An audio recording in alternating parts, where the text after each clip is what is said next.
lá, estamos de volta com Frente a Frente, que recebe hoje o líder da oposição na Câmara dos Deputados, o deputado Alessandro Molon, ele que é do PSB do Rio de Janeiro. Deputado, falávamos no bloco anterior sobre o tamanho da oposição no Congresso, que são ali 130 deputados, como o senhor mesmo disse, e tem ali um grande grupo que faz parte da base do governo, mas ao mesmo tempo não faz, né? Porque fica ali naquele lusco-fusco, tem a turma que só vota se tiver a emenda ou cargo. A gente sabe que todo governo tem isso, não é um privilégio aí do governo do presidente Jair Bolsonaro, isso aconteceu com todos os presidentes desde a redemocratização do país. Enfim, a gente sabe que é difícil, mas a oposição conseguiu algumas vitórias na Câmara dos Deputados e também no Senado Federal. O presidente do Senado devolveu o Marco Civil da Internet a pedido dos partidos de oposição. Como é que fica isso? O que mais que a oposição pode fazer em termos de segurar alguns projetos ou modificar algumas propostas que vêm ali com um gosto amargo, né, para o cidadão brasileiro, como o caso, por exemplo, do aumento do IOF? Exato, Denise. Então, que esse, aliás, não é nem um projeto de lei, né? Pois é. A nossa luta tem sido, sobretudo, nesses últimos 2 anos e 8 meses e 10 meses, quase, frear retrocessos. Então, como nós não temos número para garantir avanços, são raros os que a gente consegue aprovar, a gente tem concentrado a energia em impedir que o país ande muito para trás. Na questão das armas, por exemplo. Não conseguimos no Congresso, mas fomos à Justiça e ganhamos no Supremo a suspensão de vários decretos do presidente que facilitavam o acesso a armas. Só para dar um exemplo, nos 2 primeiros anos do governo Bolsonaro, até agora, basicamente, o número de armas de acesso restrito que foram alcançadas graças às mudanças nos decretos foi de cerca de 49 mil armas. Nós estamos falando de fuzis, de submetralhadora, não estamos falando de revólver ou pistola. Armas de acesso restrito, que antes eram armas que antes não se podia acessar. Forças policiais. Então, o que isso significa para a vida das pessoas? São os caçadores e craques, né? Os CACs, que são caçadores, atiradores e colecionadores. O problema, a nossa desconfiança, é que há muita gente se registrando como CAC sem ser, para ter acesso à arma. Porque o número de CACs explodiu. E de caçadores também. Mas, olha, deputado, a Constituição garante o direito de defesa do cidadão. Ninguém se defende com unha, né? A não ser gato, que mesmo assim usa dentes. Então, não seria lógico liberar o uso de armas para o cidadão consciente, o cidadão de bem? Seria lógico se isso aumentasse a segurança das pessoas.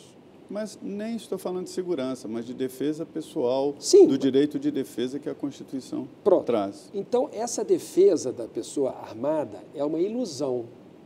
São raros os casos em que as pessoas armadas conseguem se sair de um assalto melhor do que as pessoas desarmadas. Há uma série de estudos científicos, eu sei que hoje em dia a ciência tem um poder de persuasão muito grande, né? E tem um treinamento pessoal que pode facilitar muito. Mas o efeito surpresa está do outro lado, Zé Maria. Sempre. Quem é surpreendido é quem vai se defender. Evidentemente que eu não estou falando aqui de uma pessoa que tem uma casa isolada, num lugar ermo, porque isso já é garantido pelo Estatuto do Desarmamento, que essa pessoa tenha a posse, o que não quer dizer o porte. E quanto mais armas em circulação, isso também já foi provado pela Universidade Brasileira e por várias universidades. Mais gente morre e não menos gente. Você está falando daqueles crimes ocasionais, né? Que são 30% no Brasil. De cada 3 pessoas que morrem, uma morre por motivo fútil. É briga de bar. Mas e essa tese de que numa vamos dizer, situação de socialismo, de comunismo, há sempre um desarmamento da população? Isso não conta, não? Você não acha que isso influencia também no pacto democrático? Veja, Zé Maria, primeiro que essa situação de pré-comunismo ou pré-socialismo, só o presidente da República enxerga. Chega a ser risível uma coisa dessa. Não, muita gente acredita. Sério mesmo? Na Venezuela, se você falasse que, vamos passar por uma ditadura nos próximos anos, Todos iriam. Mas eu lhe pergunto, Zé Maria, o que há de mais parecido com a Venezuela, se não Jair Bolsonaro? Quando que você viu Diria o contrário, um governo brasileiro? É o mais parecido de todos. Por quê? Porque é quem fala em atacar a Suprema Corte, em fechar o Congresso. Você, nos últimos 40 anos, tirando Jair Bolsonaro, ouviu algum presidente da República falar nisso? Desde a redemocratização? Porque tinha Fechar a o Suprema Supremo, Corte não. como aliada, né? Dos últimos governos? Sim. Claro que não. Com certeza. Eu lhe dou Mensalão. exemplo de proibição. Mensalão, Bom, as petróleo. condenações de membros do PT, criminais pelo Supremo, o impedimento de assunção de um cargo de ministro pelo ex-presidente Lula, todas as decisões do Supremo contrárias. O que não quer dizer que o Supremo estivesse contra o PT. O Supremo entendeu que aquelas medidas eram corretas.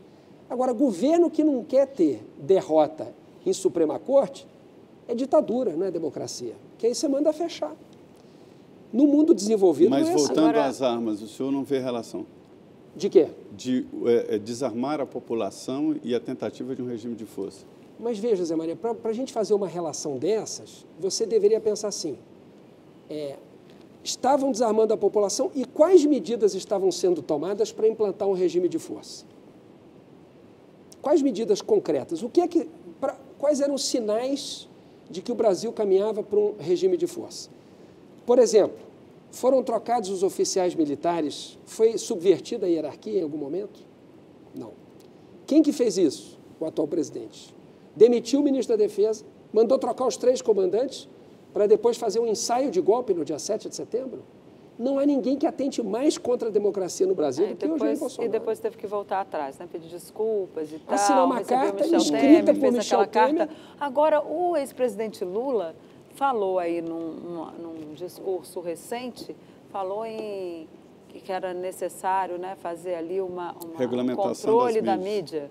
Né? Ele foi muito incisivo nessa fala dele. Foi o grande Isso erro do também governo não é dele. uma tentativa aí de controle, de tentar calar a imprensa, na avaliação do PT fez tanto mal ao partido? Eu acho essa uma proposta inteiramente equivocada. Eu acho que qualquer tentativa de controlar conteúdo de rede de comunicação deve ser rechaçada. Eu jamais apoiaria uma coisa dessas. Por quê? Porque a liberdade de expressão é um ganho. Mas repare, Denise, apesar dessa proposta equivocada, jamais se teve no Brasil perseguição a jornalista como se está tendo ultimamente. Não, o ex-presidente Lula chegou a expulsar um correspondente. Tentou fazer isso e, felizmente, não foi bem sucedido, porque era outro erro grave. Este é um caso. Eu posso lhe citar dezenas de casos de colegas seus, alguns dos quais têm medo de ir para a porta do Palácio do Planalto, ou do Palácio do Alvorada, perdão. Por causa do cercadinho. Por causa da agressão que sofrem. Tá, colegas suas mulheres que... O controle mais grave do país. O controle mais grave da imprensa não é a força, mas de recursos econômicos, comprar veículos de comunicação. Isso é um controle grave que acontecia. Esse é um controle grave, Zé Maria. Não tem a menor dúvida disso. Como é um controle grave, a de disseminação de notícias falsas pelas redes sociais, enganando as pessoas, por exemplo, sobre vacinas. O que vai acontecer, deputado, com esse projeto de lei que foi encaminhado pelo presidente Jair Bolsonaro ao Congresso, que depois da devolução do Marco Civil, né, da internet, essa tentativa dele de restringir a retirada de conteúdo, né, das plataformas, ele agora veio com esse projeto de lei, não está em regime de urgência, mas é um projeto que, enfim, o governo espera que seja analisado rapidamente. Há alguma proposta de analisar rápido ou a ideia ali é colocar esse projeto na gaveta? Eu espero que seja colocar o projeto no lixo, porque a gaveta é pouco. Alguém pode depois lembrar e tirar e colocar. Eu espero que a gente derrote o projeto para ele ser rejeitado. Por quê, Denise?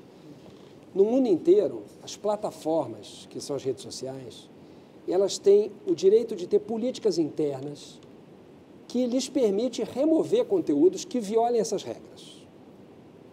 Então, por exemplo, da mesma forma que a Rede Vida deve ter suas regras para que nos programas ao vivo as pessoas não podem dizer certas coisas.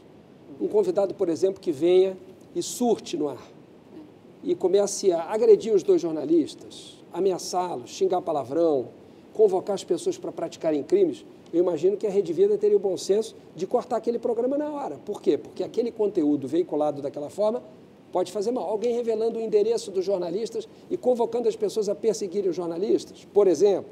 Então, as redes sociais elas têm regras daquilo que pode ser publicado e daquilo que não pode. Por exemplo, discurso de ódio. Estimular o ódio contra uma etnia, contra uma religião, por exemplo. Não é permitido. O presidente quer impedir as redes sociais de retirarem conteúdos de acordo com essas regras, o que, no fundo, ele faz para permitir que as notícias falsas permaneçam na rede. Por quê?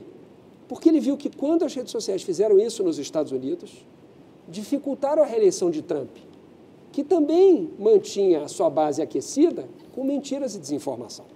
O interessante é que as próprias plataformas que censuram, que tiram coisas do ar, foram ao Supremo Tribunal Federal reclamar de censura prévia, que é exatamente a decisão do Tribunal Superior Eleitoral de retirar conteúdos do ar e desmonetizar. Deputado, o senhor foi o relator do Marco Civil da Internet, né? Isso. O senhor entende bem do setor.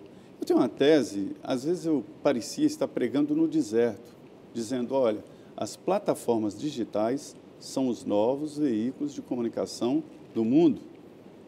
Nenhum veículo de comunicação, como o senhor disse, coloca um microfone numa avenida, na Avenida Paulista, ou aqui na Esplanada, para que qualquer um fale o que quiser de quem quer que seja.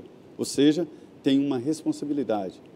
Então, já que não existe essa história de plataforma, é um ser especial, é um veículo de comunicação que ganha dinheiro, fatura, hoje é o maior faturamento de mídia do Brasil, né?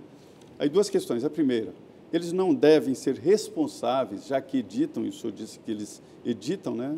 Definem conteúdo, não serão responsáveis civilmente pelo que é publicado. E dois, não está na hora de regulamentar o monopólio, porque televisão e rádio não é admitido o monopólio.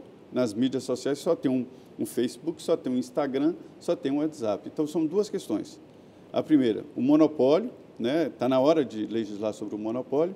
E segundo, se eles não serão, a partir de agora, que eles assumem, que editam, que eles também se responsabilizem pelo conteúdo. Criminalmente. O que é que o Marco Isso é um Civil... debate mundial, né? Sim, sim.